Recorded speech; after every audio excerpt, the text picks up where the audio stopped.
Procedono a ritmo serrato i lavori di costruzione della nuova variante alla strada regionale 305 nei pressi di Mariano del Friuli in provincia di Gorizia. Se da una parte la futura arteria velocizzerà nella massima sicurezza i collegamenti tra il Friuli e l'Isontino, dall'altra ha fatto sorgere una polemica degna da teatro napoletano.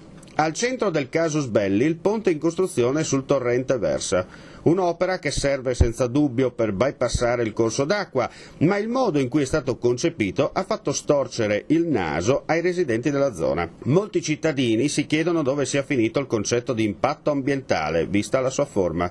All'occhio umano appare come una sorta di polpo mozzato a quattro zampe, che stona con il panorama circostante. Resta inteso una cosa, chi vi parla non è un esperto d'arte, ma un semplice cronista di provincia che vede, annota, ascolta e registra. Però un po' di fantasia legata alla campagna, forse non era meglio? D'altronde il concetto è stato chiarito in occasione della posa della prima pietra. Vogliamo fare una cosa diversa. La frittata è fatta, cambiare in corsa non si può, l'unica cosa è sperare nell'apertura della strada prima possibile. Quel gran genio del mio amico, lui saprebbe cosa fare. Lui saprebbe... Assessore, un altro modo per rilanciare questa provincia?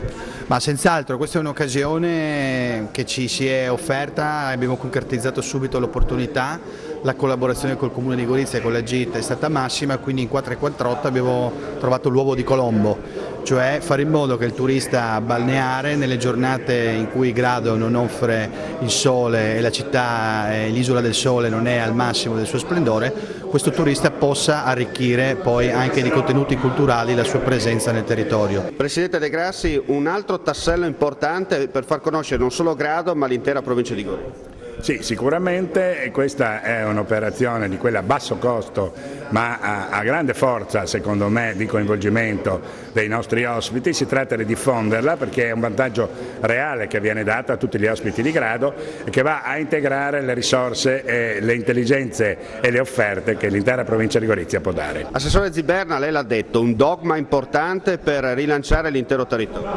Certo, perché il turismo di Grado comunque rappresenta oltre il 20% del prodotto interno lordo della nostra provincia e pertanto necessariamente anche il Comune di Gorizia, la nostra città, trae un beneficio dal turismo che viene a Grado. E in più, diciamocelo, certamente vuole rappresentare anche un valore aggiunto, consentire a tutti coloro che magari nel corso di un pomeriggio, di una giornata un po' annuvolata rispetto al tradizionale sole che offre l'isola del Sessole, fare in modo che queste persone possano venire a Gorizia gratuitamente. Certamente la nostra aspettativa è che oltre al museo ne vedano 2, 3, 4 di musei e che a questo punto rimangano anche a consumare qualcosa a Gorizia, non solo il caffè, non solo l'aperitivo, ma magari anche la cena.